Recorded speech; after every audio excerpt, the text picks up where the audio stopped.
एक काम वाली राजा के यहाँ काम करती थी। तब राजा काम वाली भी अलग होती है, वो तो खुद राजा महाराजा की तरह सब वैभव होता है। एक लड़का था उसका। एक दिन वो अपनी माँ के साथ महल तक गया, वहां राजकुमारी को देखा।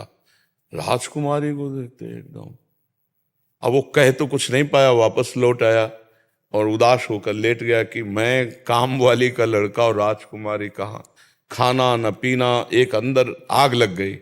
कई दिन हो गए। माँ ने पूछा, बेटा तू सच्ची बताना क्या तुझे हो गया है, अगर तुझे परेशानी हो तो महाराज से कह के राजवैद्य दिखवाऊं। तो उनका रोग मुझे कुछ नहीं माँ, शायद आप पूर्ण नहीं कर सकते। तो उनका माँ हूं, एक बार जान की ताकत लगाऊंगी, आप बताओ ना। बोले राजकुमारी को देखकर मैं आसक्त हो गया हूं, अब मैं राजकुमारी के बिना जी नहीं। बोले बेटा राजकुमारी, शब्द बोलेंगे तो हमारी गर्दन उड़ा दी जाएगी। राजकुमारी हम काम वाली हैं, पर हम प्रयास करेंगे, तुम उठो।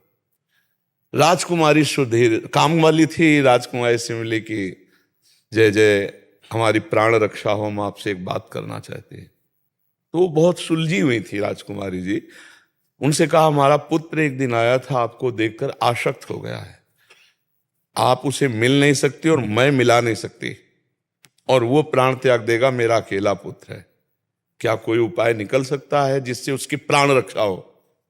बहुत नम्रता से विवेक से प्रार्थना की, नहीं तो हुक्म की देखो ऐसा। राजकुमारी ने कहा, 3 दिन बाद राजकुमार को मेरे इसी कमरे में ले आना। जय जय चली नहीं। उसने खूब सोच वाली दवाई खाई, 3 दिन बराबर सोच सोच सोच, और सोने के घड़े में बंद करवा दी सोच। अब गई तो आंखें चिपट गई, गाल 3 दिन में सोच, मान लो 10-20 सोच रोज हो तो 3-4 सोच में खड़े होना मुश्किल हो जाता है। अब वो पड़ी थी राजकुमारी, उसको बुलाया लड़के को, तो पूरा कमरा दुर्गंध युक्त था। तो कहा, कहाँ राजकुमारी? बोले वो बिस्तर में पड़े हैं। राजकुमारी देखा, बोले वो सुंदरता कहाँ है? बोले सोने के घड़े में।